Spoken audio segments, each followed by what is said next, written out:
صل على سيدنا ومولانا محمد اللهم صل على سيدنا ومولانا محمد سب مل کے پڑھیں اللهم صل على سيدنا ومولانا محمد وعلى آله وصحبه وبارك وسلم اللهم صل على سيدنا ومولانا محمد اللهم صل على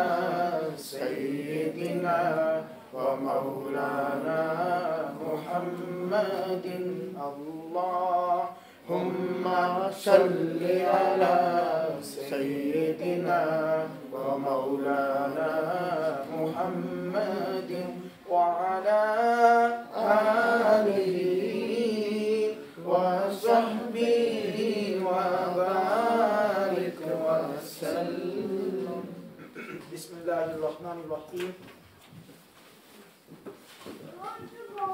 اللہ تبارک تعالیٰ کے فضل و کرم سے اور آپ علیہ السلام کی نگاہ کرم سے آج ہم سب اس بابرکت ایمانی، نورانی، روحانی اور فکری اور علمی مجلس میں حاضری کی سعادت حاصل کر رہے ہیں۔ یہ کلاس خالصتاً قرآن مجید اور نماز کو سیکھنے کے حوالے سے ہے۔ اس حوالے سے اب تک غالباً 3 کلاسز، پہلے 3 یا 4 کلاسز الحمدللہ ہو چکی ہیں۔ تو میں سب سے پہلے جو ہم پہلی کلاسز میں پڑھ چکے ہیں میں اس کو ذرا ایک خاکہ آپ کی خدمت میں پیش کر دوں، پھر اس کے بعد تاکہ اس سے ربط قائم ہو جائے، اور پھر آج کا نیا سبق پڑھتے ہیں۔ ہم اب تک الحمدللہ حرکات کا سبق پڑھ چکے ہیں،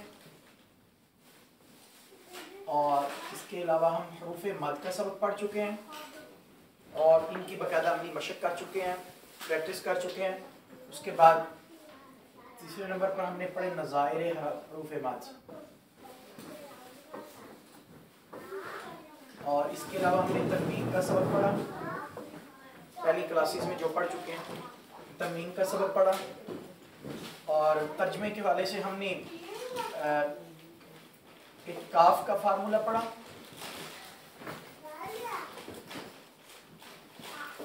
اور ایک ہم نے نون کا فارمولہ پڑھا، ٹھیک ہے۔ اس کے علاوہ ہم نے سورۃ العصر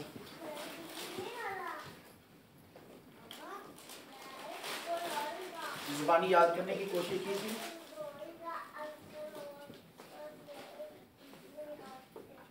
اور سورہ علم نشرہ کو بھی پڑھا لاسٹ کلاس میں، اور اس کے علاوہ ہم نے نماز کے واجب ہونے کی شرائط، واجب ہونے کی بھی کہہ سکتے ہیں، فرض ہونے کی، نماز کے واجب ہونے کی شرائط، یہ اب تک الحمدللہ ہم مکمل پڑھ چکے ہیں۔ اور لاسٹ کلاس میں بطور خاص جو انتہائی اہم اور دلچسپ چیز تھی وہ ہم نے ان 2 فارمولوں کے ذریعے ہم مکمل دعائے قنوت کا ترجمہ پڑھا، دعائے قنوت کا ترجمہ پڑھا، اور نماز میں ہم نے ثنا کا ترجمہ، ثنا جو پڑھی جاتی ہے سبحانک اللہم، اس کی ترجمہ اور اس کی ادائیگی،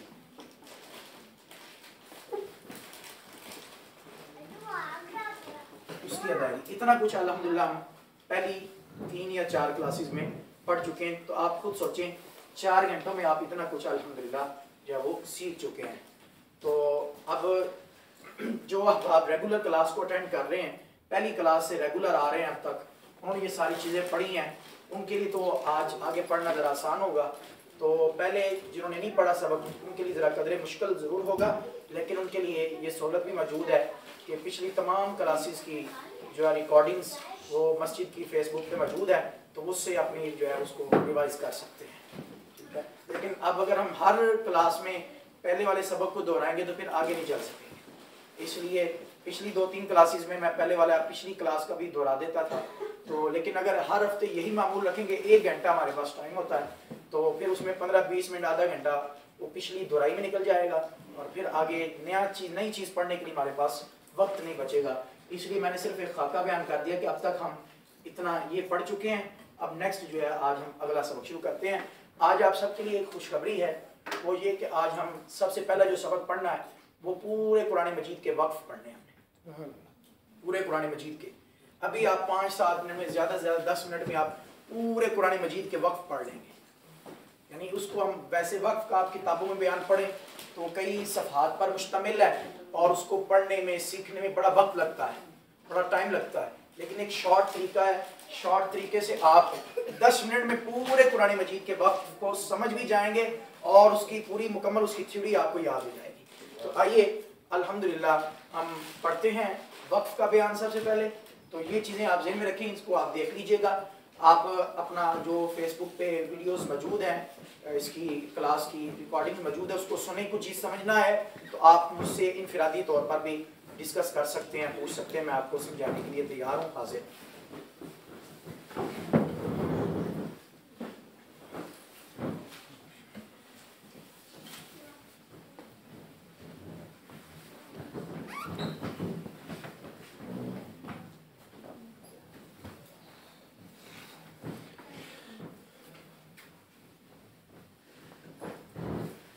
بس آپ کی توجہ درکار ہے, اس کو ذرا سمجھنے کے لیے تھوڑی سی توجہ کی ضرورت ہوگی.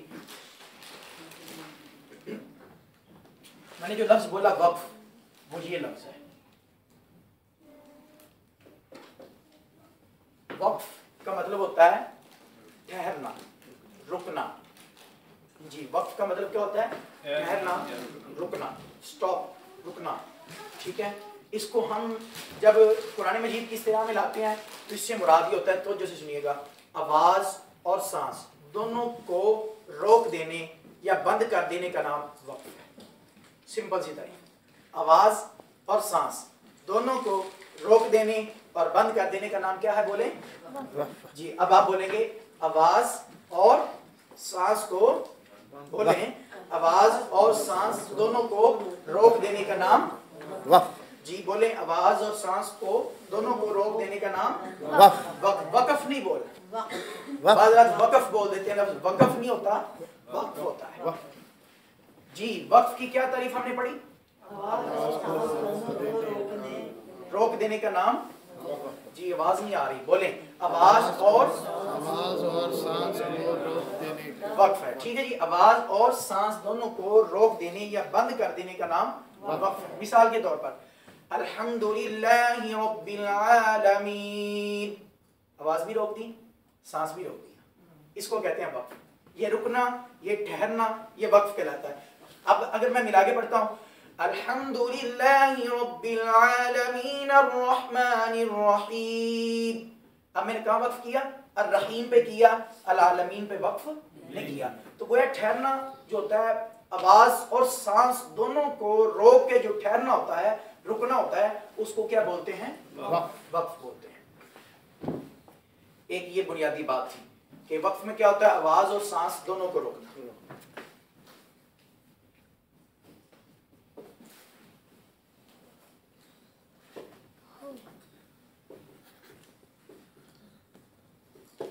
آواز اور سانس دونوں کو روکنا. دوسری اہم چیز وقف کے معاملے میں وہ یہ ہے کہ وقف جو ٹھہرنا ہوتا ہے, جو رکنا ہوتا ہے, یہ ہمیشہ لفظ کی آخری حالت پر رکا جاتا ہے. لفظ کی آخری حالت پر رکا جاتا ہے.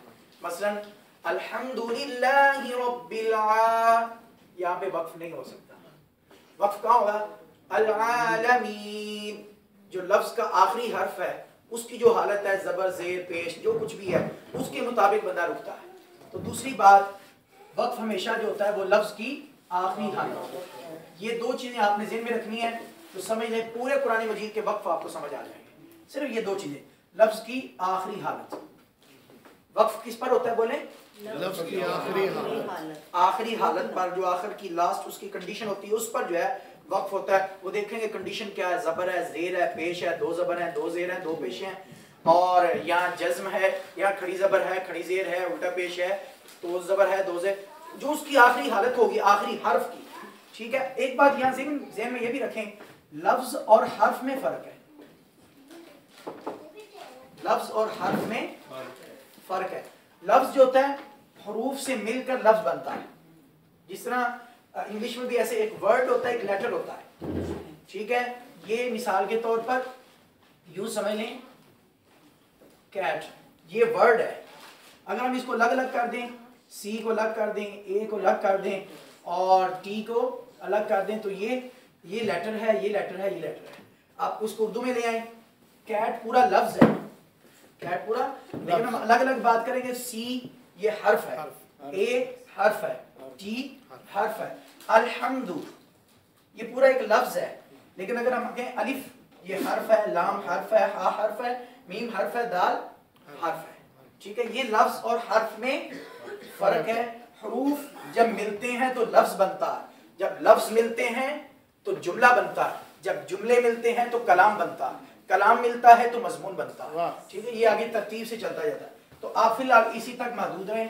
حرف ملے تو لفظ بنتا ہے, حروف کا مجموعہ لفظ کہلاتا ہے, حروف کا مجموعہ لفظ کہلاتا ہے. اس لیے میں نے حرف کی آخری حالت نہیں کہی, لفظ کی آخری حالت کہی, کہ لفظ میں جو حروف ہوں گے اور اس کی جو آخر اینڈ پوائنٹ ہوگا, جیسے العالمین, نون ہے تو نون کے اوپر زبر, زبر مراد لے رہا ہوں حالت اس کی,